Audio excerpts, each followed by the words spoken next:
Yang namanya tobat, tobat itu adalah penyesalan. Yang tidak ada penyesalan tidak akan bertobat dia. Tapi orang bisa menyesali dosa itu kalau dia sadar.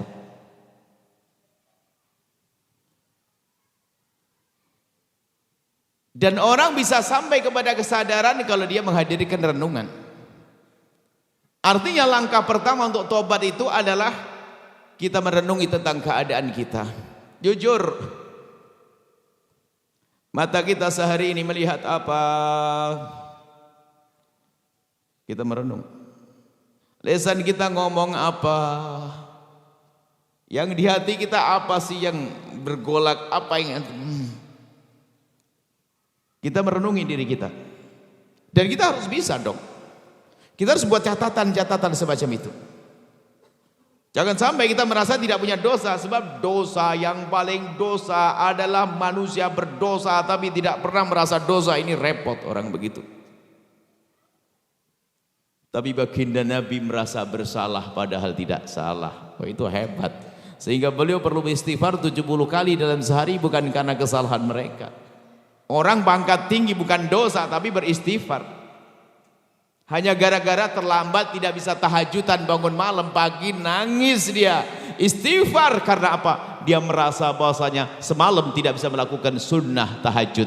Padahal bukan kewajiban karena pangkat tinggi. Sudah merasa bersalah. Nah sekarang Anda perlu merenungi diri Anda sendiri.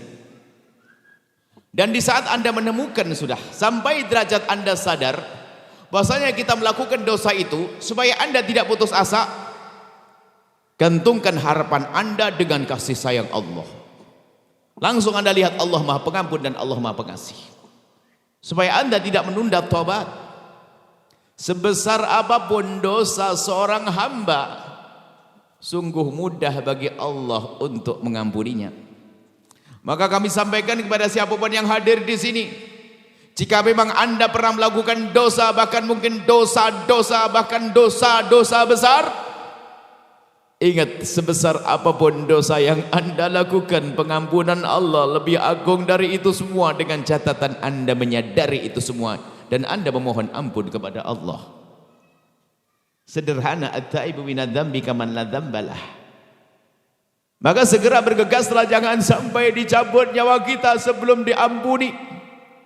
Kalau kita meninggal belum diampuni dosa kita, dosa akan tampak di alam barzah. Mengerikan alam barzah. Belum lagi nanti sampai kita dibangkitkan di padang mahsyar, memperlambat langkah kita, mempersulit jalan kita, menjadikan siratal mustaqim sempit sehingga kita akan kecebur, naudzubillah. Maka mumpung masih nyawa ada di kandung badan kita, jangan menunda tobat, jangan nunda esok hari. Malam ini juga ayo kita renungi diri kita sendiri.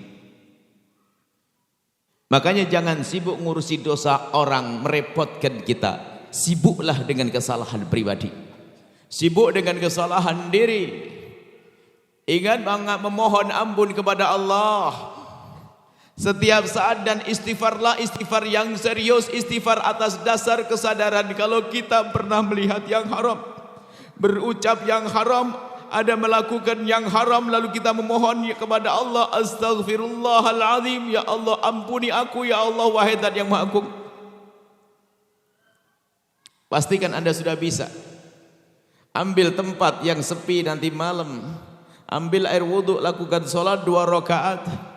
Kemudian Anda melanglang, Anda kembali kepada dosa-dosa Anda, dan ingat itu hanya pribadi dengan Allah. Urusan dosa kepada Allah jangan ceritakan kepada bangsa manusia, ini masalah lain. Ingat, tanda Allah mengampuni dosamu adalah di saat dirimu tidak senang menceritakan dosamu kepada manusia. Makanya urusan dosa kepada Allah jangan ceritakan kepada bangsa manusia. Manusia gak bisa memaafkan, manusia bisa merendahkan. Ini babnya lain. Cukuplah kembali kepada Allah. Sebesar apapun dosamu, lihat pengampunan Allah lebih agung. Tapi serius minta maafnya. Serius minta maafnya. Jadi sering kita punya waktu di malam hari merenungi. Merenung sebelum tidur, saat tidur terbayang. Di saat kita mau tidur, jangan-jangan dicabut nyawaku nanti. Yang semua itu mungkin kita akan mati malam ini. Semoga panjang umur semuanya. Kita mungkin mati saat ini.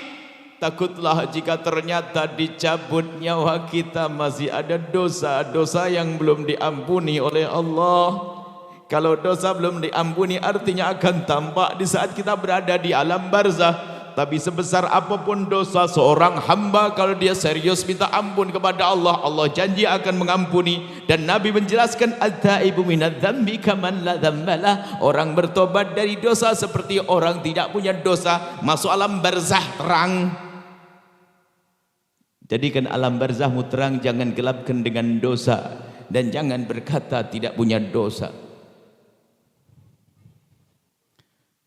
Untung-untung di saat kita mohon ampun kepada Allah dibarengi dengan tetesan air mata, keseriusan dalam beristighfar. Ada seorang wali perempuan berkata, Rabbiyah Adawiyah, itu adalah kritik, sindiran yang sangat tajam untuk kita, bahwasanya ada istighfar kita ini, ada istighfar yang perlu diistighfari. Anda, semoga anak Anda soleh-soleh semuanya. Anggap saja seorang bapak, anaknya melakukan kesalahan, kemudian minta maaf kepada ayahnya, mau minta duit dia, Bu. Sebelum minta duit, kalau belum minta maaf, kira-kira diapain sama bapaknya?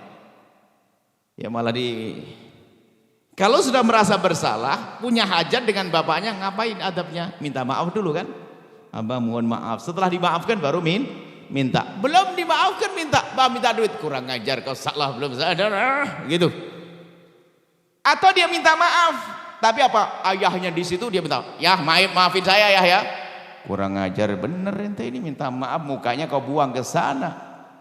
Itu dengan manusia saja nggak pantas. Bagaimana kita dengan Allah minta maaf tapi tidak menghadap kepada Allah? Apa tidak perlu diistighfari lagi itu istighfar?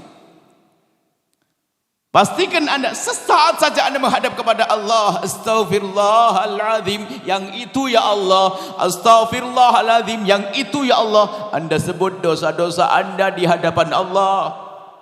Sayyidina Umar mengingatkan, berusahalah engkau menangis. Menangis yang istimewa adalah di saat engkau sembunyi. Orang bukan dilarang menangis di depan manusia, tapi ketahuilah bisa saja menangis di depan manusia menangis buatan. Ada orang gampang cengeng kan bisa, tapi bukan dilarang. Akan tapi tanda keseriusanmu, ketulusanmu dalam menitikkan air mata adalah di saat di kamar yang sepi. Bahkan seorang istri menangis, suaminya pun tidak tahu. Suami menangis, istri tidak tahu. Tapi serius itu tangis yang menjadikan sebab mata tidak akan diseksa. Kullu ainin bakat yaumal qiyamati. Semua mata itu nangis nanti di akhirat karena banyak dosanya. Illa ainun bakat min khasyatillah, kecuali mata yang waktu di dunia pernah mencucur karena merasa bersalah dan berdosa, kemudian memohon ampun. Maka Sayyidina Umar mengingatkan, menangislah kau di saat kau mohon ampun. Kalau nggak bisa menangis bagaimana? Ya berusaha dong, tangis. Berusaha menangis-nangiskan dia menangis sambil mengingat dosa. Saat sendiri ya, bukan depan orang. Kalau depan orang mah gampang, teman tetangganya nangis, ikut nangis, ketularan dia. Bukan itu. Katanya, jika engkau belum bisa menangis, maka berusahalah terus untuk menangis. Jika belum bisa menangis, berusahalah terus untuk menangis. Belum bisa menangis, berusaha terus untuk menangis. Kalau belum bisa menangis, menangislah engkau karena engkau telah tidak bisa menangis, karena sungguh keras hatimu. Ini perlu kita mencoba di saat sendiri. Semua kita ini berdosa, hei hamba Allah. Yang berbicara banyak dosa, hanya Anda jarang kumpul dengan saya, maka Anda tidak tahu saja. Kita semua punya dosa. Ini nasihat bukan untuk Anda saja, saya juga perlu nasihat. Dan sebetulnya kalau kami ngomong begini itu sudah untuk kami. Sebab kalau saya ceramah sendiri depan cermin juga nggak enak. Makanya saya ngomongin orang, maksudnya saya ngomongin diri sendiri. Bukan berarti saya sudah nggak ada dosa. Banyak salah saya, banyak dosa saya. Maka harapannya nanti sekaligus kita minta mohon didoakan agar Allah ngampuni saya.